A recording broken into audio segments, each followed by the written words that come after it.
Now, it is my honor to introduce our next session, where Ms.Marina Kaljurand will sit down with Mike Schmitt to have a conversation on cyber operations and the gray zones of international law.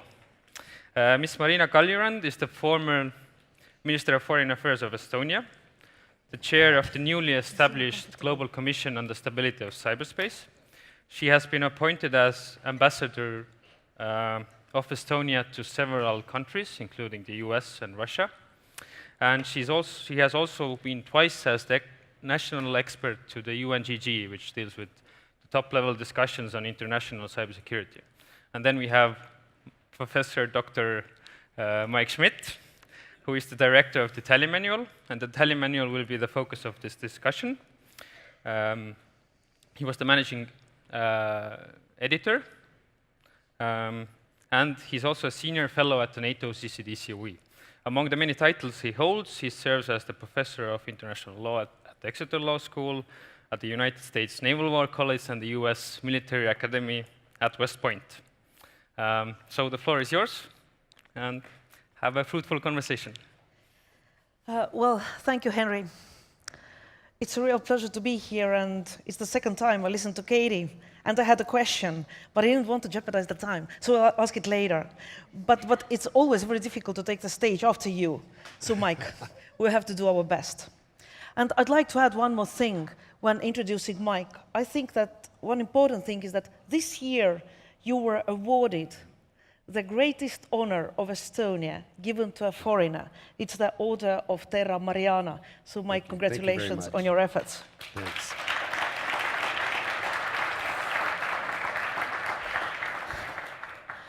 I know Mike for years. We've been in the same panels. We've discussed several topics. There are many things I like about you. But? I was just wondering, and I can't say anything, name anything I don't like about you. Oh, but God. What is the thing? Mike has the ability to explain the most difficult questions of international law, of international case law, in a simple way, so that even lawyers understand you. Not speaking about non-lawyers. So we have a great privilege of having you, and I have lots of questions. I don't see anybody. I see only the first row. So please, if you have questions to Mike, try to raise your hand, and Henry or somebody will try to find those with raised hands. But we'll start with, and on a personal note, it's the first time I'm interviewing somebody. I'm thrilled, I'm nervous, and I'm waiting for job offers after that. If not from CNN, then at least from Estonian National Broadcast. And I hope to interview the next time Katie. But coming to the topic, why we're here today. This is the book. Yes, Mike is a happy co-parent, or I should even say godfather, of the Tallinn Manual 2.0. which was published at the beginning of this year, 598 pages of legal text. How terrible.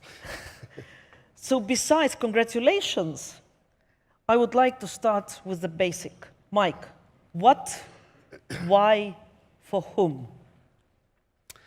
Well, it all started in your country with the NATO CCD, the attacks, of course, in 2007, and then cyber operations during the international armed conflict between Russia and Georgia in 2008, focused attention. NATO decided to take a look at the NATO CCD-COE, decided to take a look at the international law, and asked me to put together a team. We came here, we had very modest expectations. Initially, we only wanted to do international humanitarian law. We were asked to look more broadly at what is known as the jus ad bellum, the law governing the use of force, self-defense, and so forth. And so we pulled together a team. We were criticized for the team because the team consisted of FOMs, friends of Mike. I called smart people and brought them here. It was not a geographically diverse team, which resulted in some criticism and a change in the program later on. We looked at those two bodies of law, IHL and the use of force. It was somewhat successful, so the CCD-COE asked us to keep going. And that's Tallinn 2.0, because in Tallinn 2.0 we addressed the peacetime legal regime. So human rights law, sovereignty jurisdiction, space law, law of the sea, and so forth. And so we wanted a comprehensive guide to understanding international law in the context of cyber. I will tell you, at the time we started, perhaps the reason why we started is because states were still struggling with the concept of whether or not international law even applied to this new domain. The group that we brought together in about 14 seconds decided that the notion that international law did not apply to cyberspace was, I'll use a new Estonian word, kovfefe, okay, kovfefe. So we quickly moved into how the law applied. So what this book is a book done by two groups of experts, one a very NATO-focused group of experts, and the second a very international group of experts, Belarus, China, Thailand, Canada, and so forth.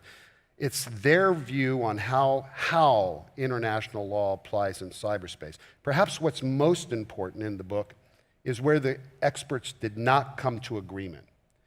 Because where we did not come to agreement, we worked diligently to express all the possible options so that folks like yourself working in the GGE or for governments know where to focus their effort. Where are, the title is, where are the gray areas? Who is it for? It's a complex book. I have to tell you, it's hard reading. So it's primarily for legal advisors at MODs, MFAs, intelligence organizations, and so forth. We hope the academic community benefits from it.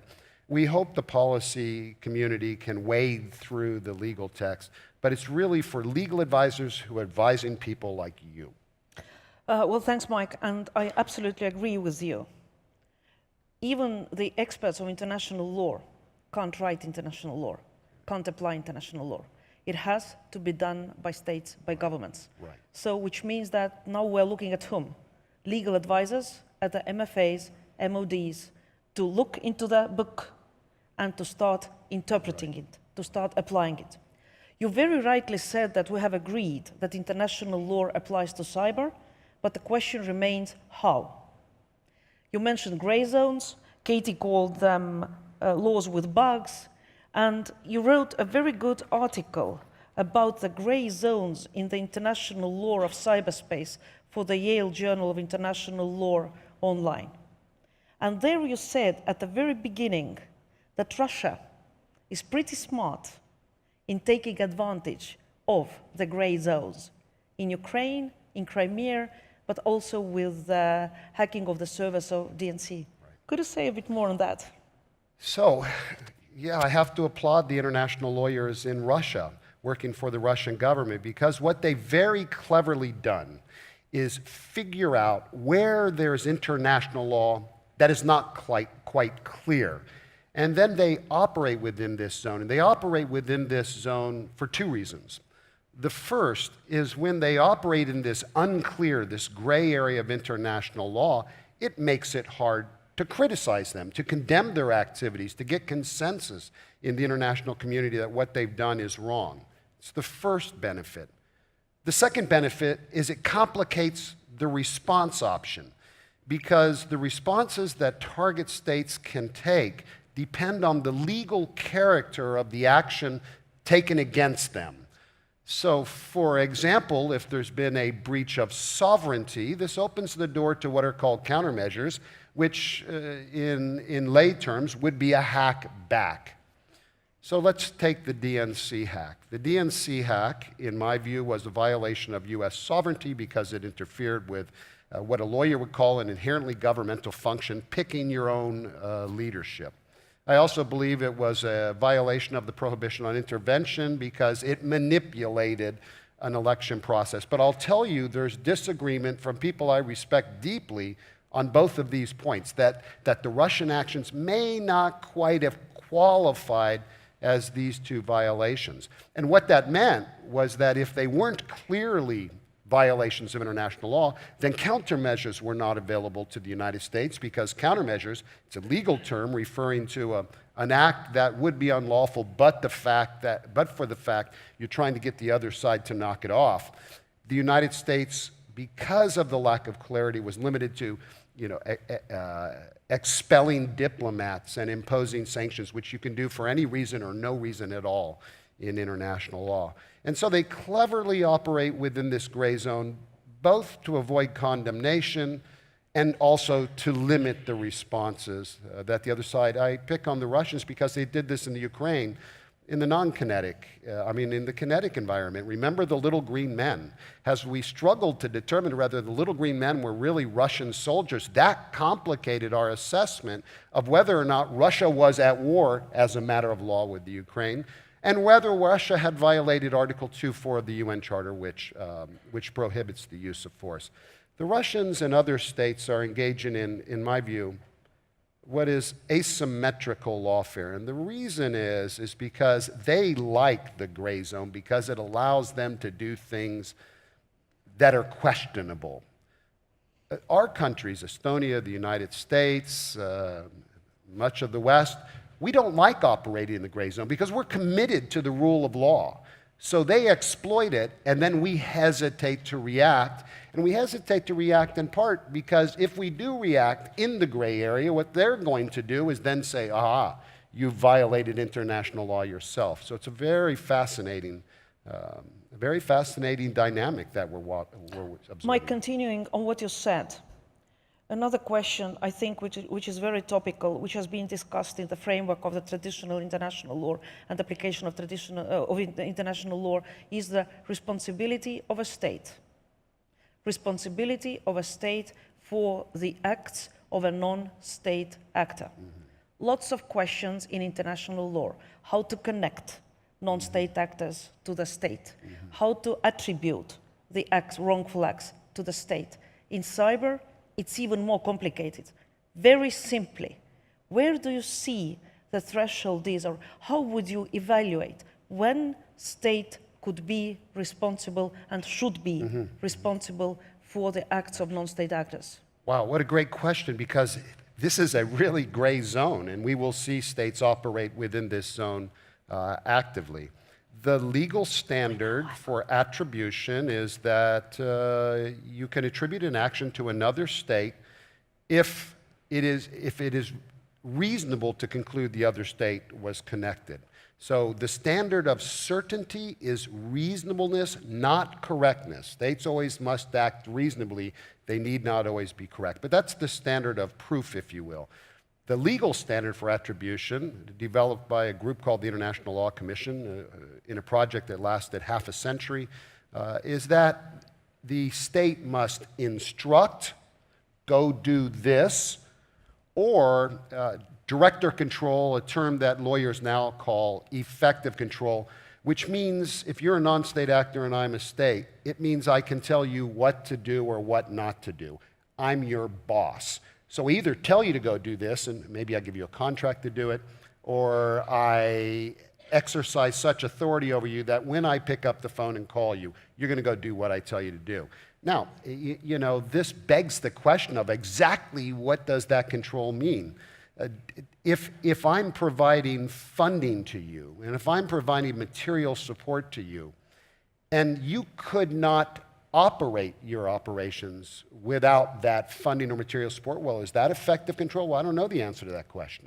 Or if I'm providing you sanctuary in my state that enables you to operate, is the fact that if I expel you from my state, is that degree of control, is that effective control?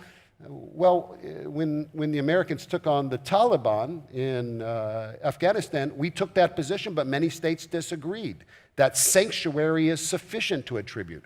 So again, we have this, we lawyers can tell the policymakers the standard is effective control, but we leave it to the policymakers to determine how they wish to interpret this as a matter of their own national policy and national interests.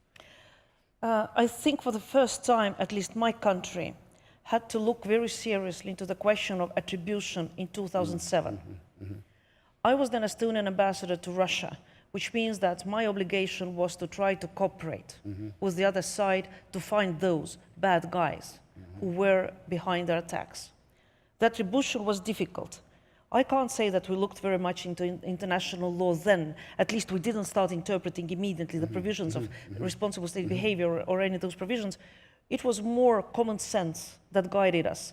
And when we attributed it to a specific country, then the logic was, and here I'm going to quote the Minister of Defense of that time, if somebody looks like a dog, behaves like a dog, barks like a dog, then most probably that's a dog. Or maybe in our case, a bear is the better way to say. But now, are you ready to attribute some of being a lawyer, advising, let's say, government? Are you ready to attribute some of the recent cyber operations, cyber attacks to specific countries? Sure.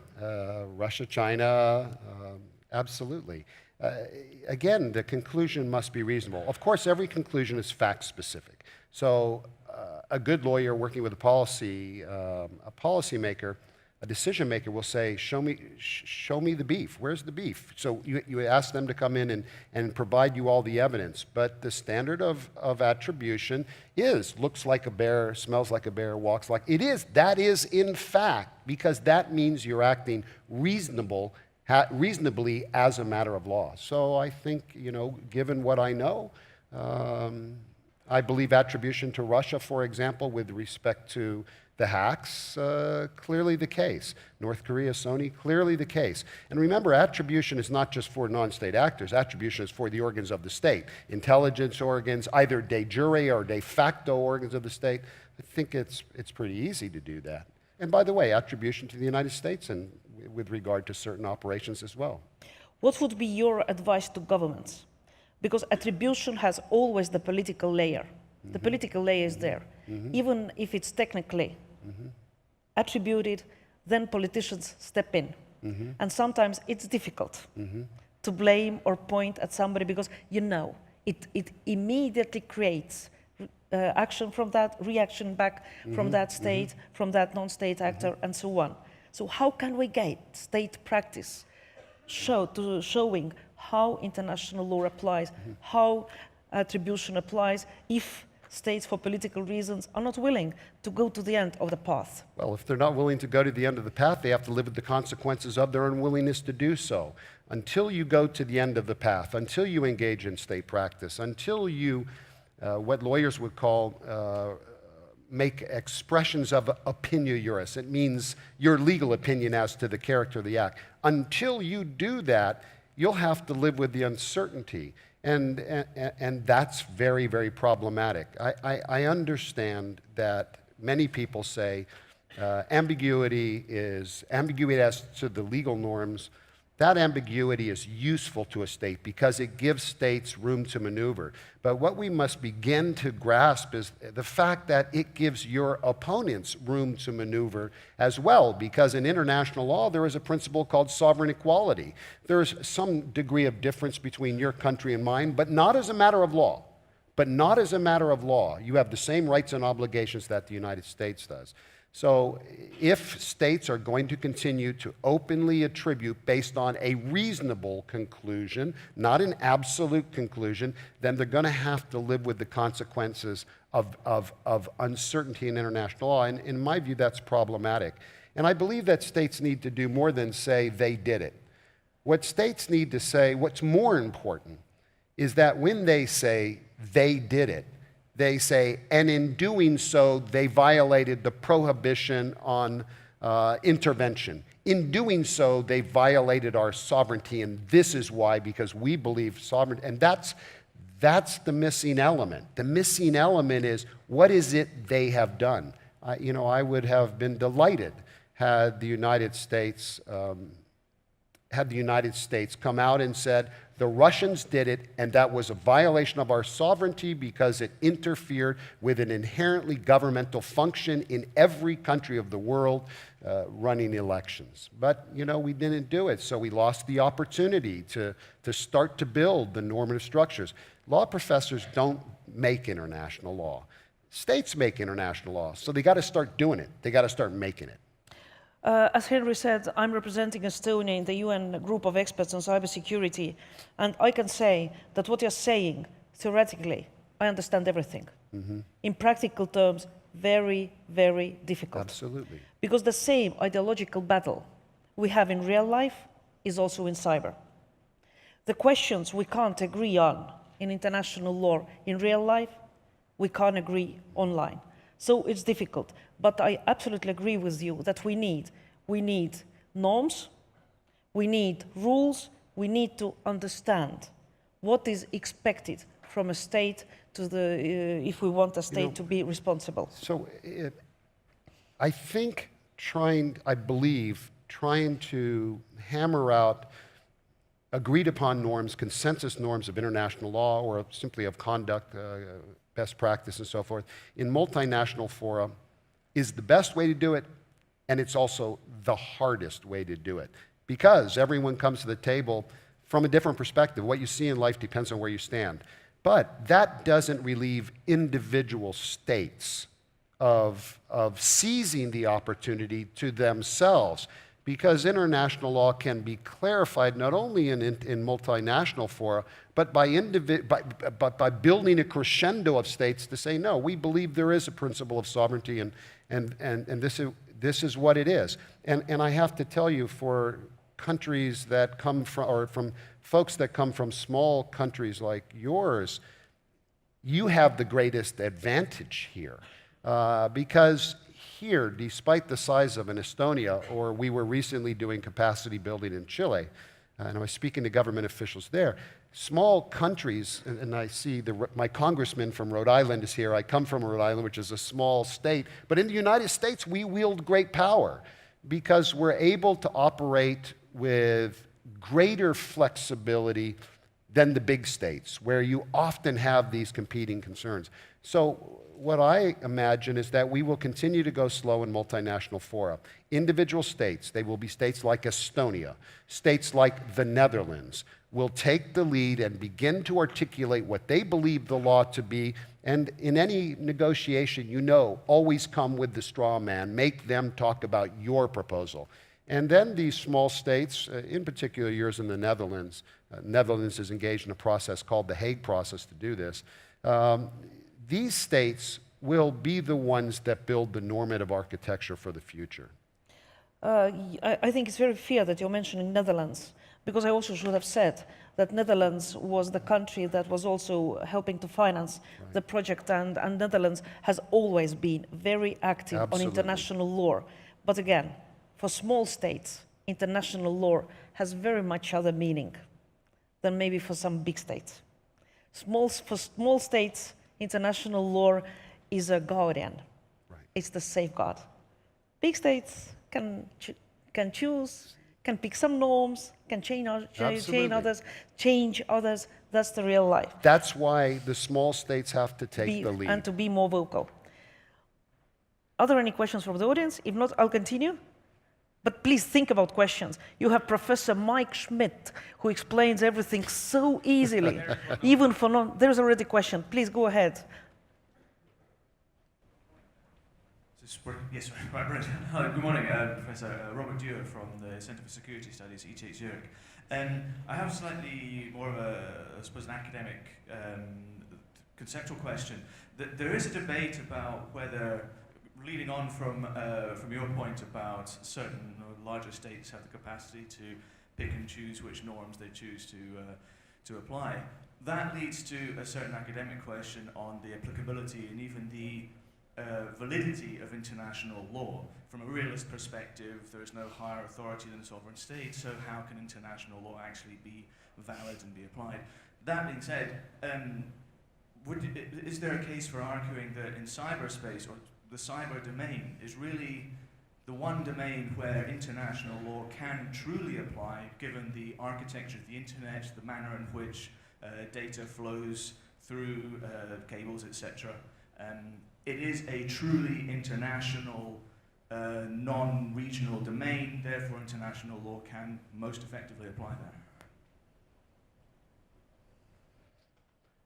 So, it is because I will tell the story on myself. So when I started this project, I knew a wee bit about international law, but I sure as heck didn't know much about technology. And we were accompanied by great people. Ryan Otis and is in the audience and some others that were trying to explain it to us. And I did not even at the time have a cell phone at all.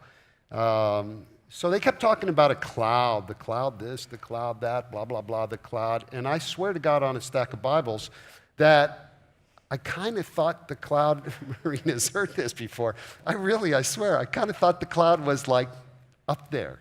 You know, kind of, I wasn't stupid enough to believe it was an actual cloud floating around, but sort of up there, you know?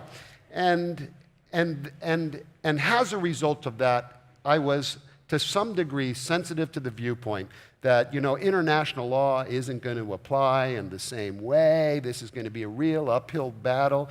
But eventually, Ryan and the other technical experts explained that the cloud it's not up there, you bonehead. It's down here. It's all this stuff. And there are cables connecting it. This was like a juridical epiphany to me, because it meant that the principle of sovereignty applied. So because a cable sits on the ocean floor, it is subject to the law of the sea. Because a server and a router and an iPad sit in a country, it is subject to the sovereignty of that country, and the individual that operates it is subject to the prescriptive and the enforcement and the juridical sovereignty jurisdiction of that country. So when people tell me about this uniqueness and international law is going to apply differently, it doesn't make sense. It doesn't make sense. If Sven has a computer on his lap, that computer is treated in the same way as the chair he is sitting on with regard to sovereignty, jurisdiction, and so forth. So I really believe that many, many people have made it very, very hard to understand the applicability of international law. Now, as we've been discussing, wow, when you start figuring out precisely how it applies, now we have an uphill battle. You know, if we take sovereignty for an example, there is a current theory that sovereignty doesn't apply in cyberspace. It's a nonsensical theory. There are some articles coming out on it. I wrote one with an Estonian, Liis Vihul, that will be published soon. But it is a fair question to say, when is there a violation of sovereignty? Well, clearly there's a violation of sovereignty if you interfere with inherently governmental acts. Clearly there's a violation of a state's sovereignty if you're operating on the state's territory and engaging in cyber operations, because they don't consent to those operations. Clearly there's a violation of sovereignty if you have remote operations conducted into a state that are destructive, or that interfere in a permanent way with the functionality of cyber infrastructure. But what if you embed malware?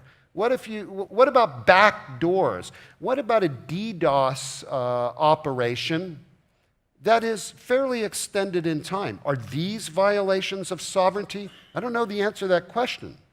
And neither did the Tallinn Manual experts. We are looking to states to come out and say, with respect to this activity, which we attribute to another state, and it's that state, we believe this was a violation of our sovereignty. It is only when states begin to do this that we'll start to see these gray zones become black and white. And I would emphasize this cannot be left to the academic community. Okay? The academic community does good work. I'd like to think we did okay work here. But states and only states make and interpret international law. So, you know, with respect to the legal advisors in the audience and the policymakers, ladies and gentlemen, it's time you got to step up. You know, you got a job to do, start doing it. But I don't feel strongly about this. It's so easy to say, and it's so difficult to do. Because when you explain it, it's so logical. I understand every step. But now let's become practical. With the number of attacks we have every day, let's say MFA in our networks, I'm not going to say the number, but it's huge. Right. When is the violation of the sovereignty if they're coming from a remote territory? When the malware is implanted? When information is being extracted? when something disturbing happens. When it's destruction and fatal results, I understand. But the easier cases, when should we react? So, what should be there? This is my whole point. States have got to quit waiting for someone to tell them the answer, because they and they alone have the answer. So we'll take Estonia. You know, I love Estonia. I would be delighted if Estonia started saying, because Estonia punches way, way, way above its weight in the cyber context, if Estonia started saying that operation from a non-state actor in Russia was a violation of our sovereignty. Because, so you have to decide what's in your national interest with regard to that interpretation. Again, I know it's hard, but states, and it's not your state, it's all the states, they're waiting for someone to answer the question. They're waiting for Kubo Machak, who's a great scholar from Exeter. They're waiting for Kubo to give them the answer. Kubo doesn't have the answer.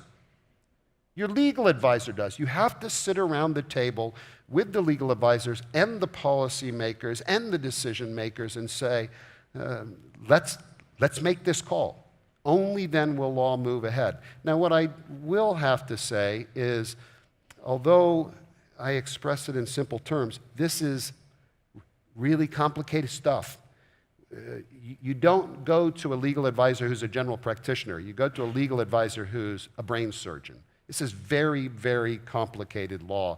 And it's complicated because it cuts across all sorts of bodies of law. So we have the Naval Academy here. They probably know the law of sea really well, but I don't know that they know international human rights law. I suspect they don't, okay? Because in Europe they know international human rights. It's complicated. So states have got to start building legal capacity to play in this complex morass of rules. They have to, I applaud the Dutch again. The Dutch have a capacity building program for attorneys and policymakers who worked in the field. They've just collaborated with the Republic of Chile, the Netherlands, and Canada to do a capacity building course in Latin America. Mm. We just here at the CCD last week ran a course primarily for NATO PFP countries. We will go to the UK soon to the Defence Academy at Shrivenham to run it for British military and civilian. You can't just look to the old legal advisor that told you where to sign on the dotted line. Complicated stuff, build the capacity, and then once you understand, you got to start making the call. You got to make the tough calls. Agree with that. And that's something I've been also saying here in Estonia, in other countries, that the interpretation is needed. But it's so easy for you to say, you write what you want, 600 pages. If our legal advisor writes 6 sentences, it has immediately consequences. Right. But we will do it. Mike, another question I'd like to ask. There are so many initiatives today about creating new international law, pieces of international law. Russia is talking about code of conduct. Microsoft is talking about Geneva Conventions. What's your view on that? Well, I'm skeptical because I'm an international lawyer and I know that it's very, very, very, very, very difficult to make treaties. It's difficult to craft the treaties. It's difficult to get states to become party to the treaties. So, you know, these are noble endeavors, and I support them in principle. You know, Geneva Convention for Peacetime and Cyberspace, it's a very creative and clever principle, but as an international lawyer, I would say to these folks, you need a dose of reality therapy.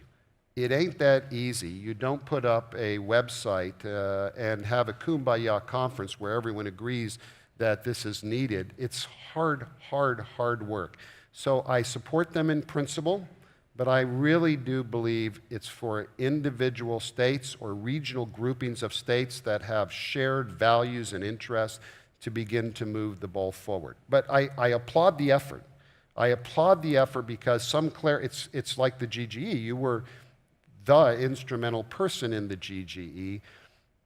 The GG did move the ball forward. Every morning I wake up and I read your 2015 report. I did this morning, as I always do. And you know, I read it and said, this is a really important document. This talks about the concept of due diligence. This talks about the sovereign equality of states. This talks about the legal principle of the peaceful settlement of disputes, which is a very important one. It talks about international human rights law, and it alludes, doesn't talk directly about it, but it alludes to international humanitarian law in cyberspace. That's very, very important. So I applaud these efforts, but it's time to take the next step. We need to begin to add granularity to our understanding of the norms. To say that international human rights law applies in cyberspace I absolutely believe it.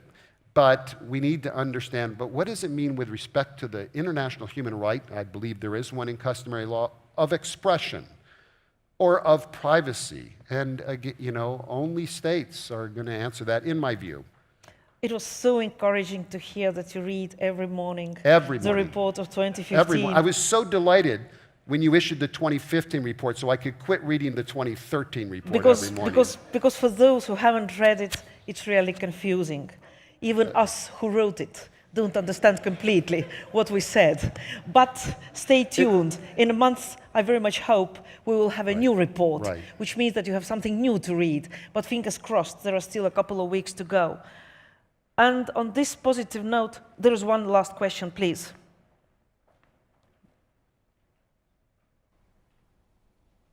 Apologize for cutting off the end of the panel. My name is Patrick Maldre, Cyber Intelligence at FireEye. We follow a number of cyber threat actors who compromise businesses, infrastructure in other countries in order to conduct operations and maintain deniability and so on. What does the GG report and the Tallinn Manual say about this, and what is the current state of state practice, if you looked at it all, in responding to these kind of allegations? Many countries have put it in their intelligence reports that this is a problem, including most recently Finland that I read. Have you seen a lot of activity on the state front on this in terms of botnet takedowns or international legal cooperation of that kind? Thanks. No. You're the star. Okay. The answer is, no, I don't know much about the state practice in that regard. I mean, the law is pretty clear. You have to, in order to get what's called an internationally wrongful act, you have to get two things. You have to get a breach of an international law rule, what's called a primary rule of international law. In this case, that rule would be sovereignty. And that's why I've focused so much on getting greater clarity on sovereignty, because it's very difficult to get that hurdle if you don't know what sovereignty is. The second thing is attribution. We've explained a second ago what the attribution is. If it's an organ of a state, then it's attributable. And if it's instructions, direction, or control, then it is attributable. I haven't seen, but I haven't done a deep scrub. You would know better than me, state practice in this regard. The law, the logical process of deconstructing it from an international is pretty clear. Again, there's gray on how to apply the specific norms. The state practice, I don't know what the state practice is with any depth. I will tell you, though, it's a very, very, very good question, because state practice is the key. You see, these norms will not develop unless you either see state practice or comments by states in a somewhat official capacity as to the character of these norms. So until we begin to see that, and I understand state practice is hard because of classifications, until we start to see that, I don't think anyone's going to have a good answer to the normative aspect of your question. Well, Mike, look at his face. He wants us to leave the stage. That's he wants the bad to news. feed us. We will continue the corridor. The good news is we'll get some chocolate. Yes. So, ladies and gentlemen, please give a round of applause to Professor Mike Schmitt. And to you. And an applause to... Oh, Thank you. It's so uncomfortable chair.